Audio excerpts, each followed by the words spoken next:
नमस्कार, मी डॉक्टर कविता राणे. बुलेटिन मध्ये आपल्या सर्वांचं स्वागत. आणि बुलेटिनच्या सुरुवातीला पुण्यामधून एक अपडेट येते. ऐन गणेशोत्सवाची धामधूम सुरू असताना पुण्यामध्ये एका जुन्या वाड्याचा भाग कोसळलाय. यामध्ये 14 जण अडकले होते. सगळ्यांची सुखरूप सुटका करण्यात आलेली आहे. पुण्यामधल्या गणेशपेठ पांगुळाळीमधली ही घटना आहे. पुण्यामध्ये अनेक जुने वाडे आहेत, ज्या जुन्या वाड्यांमध्ये आजही अनेक कुटुंब वास्तव्य करून आहेत. यातले काही वाडे यांची आता पडझड होतीये. हे वाडे मोडकळीला आलेले आहेत, जीर्ण अवस्थेमध्ये आहेत. अशाच एका वाड्याचा काही भाग कोसळला. या वाड्यामध्ये अनेक कुटुंब राहत होती. यापैकी 14 जण जो भाग कोसळला त्या ठिकाणी अडकलेले होते. त्या सगळ्यांना सध्या सुखरूप बाहेर काढण्यात आलेलं आहे. गणेशपेठ पांगुळाळीमधली ही घटना आहे. पुण्यामधल्या या घटनेमधून 14 जणांना आतापर्यंत सुखरूप बाहेर काढण्यात आलेलं आहे. ऐन गणेशोत्सवाची धामधूम सुरू असताना हा प्रकार घडल्यामुळे सगळ्यांच्या चेहऱ्यावर काळजी होती.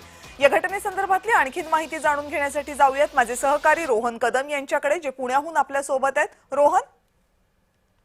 कविता, खरं तर पुणे महानगरपालिकेने यापूर्वीच 72 ते 75 जुन्या वाड्यांना जे आहे ते अति धोकादायक आहेत आणि कधीही कोसळू शकतात अशा प्रकारच्या नोटिसा दिलेल्या आहेत. गणेशपेठेतील पांगुळाळीतला हा देखील जुना वाडा जो आहे तो पुणे महापालिकेने अति धोकादायक आणि राहण्यासाठी व्यवस्थित नसल्याचं यापूर्वीच सांगितलेलं होतं. अशा प्रकारची नोटीस दिलेली होती.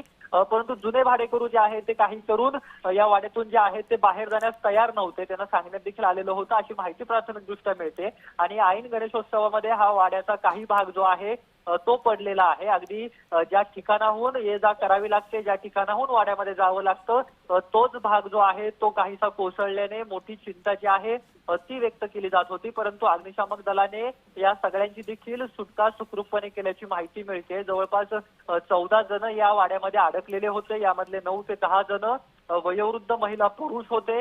हे जे आहेत ते अडकलेले होते आणि त्यांना सुखरूपरित्या अग्निशामक दलाने बाहेर काढलेलं आहे. काही लहान मुलं आहेत, चिमुरडे होते, त्यांना देखील जे आहे ते सुखरूपरित्या अग्निशामक दलाच्या वतीने बाहेर काढण्यात आलेलं आहे. साधारणतः दुपारी 3 वाजण्याच्या सुमारास ही संपूर्ण घटना घडल्याची माहिती अग्निशामक विभागाने दिलेली आहे. परंतु जे जुने वाडे आहेत, मोडकळी झालेले वाडे आहेत आणि त्यांना महापालिकेने यापूर्वीच नोटिसा सुनावलेल्या आहेत, तरी देखील लोक जे आहेत ते या वाड्यामध्ये राहतात. त्यामुळे भविष्यात काही धोका संभवू नये म्हणून यापुढे महापालिका प्रशासन आणि इतर यंत्रणा काय पावले उचलतायत हे पाहणं महत्त्वाचं ठरेल. धन्यवाद रोहन, तुम्ही दिलेल्या सगळ्या सविस्तर माहितीबद्दल.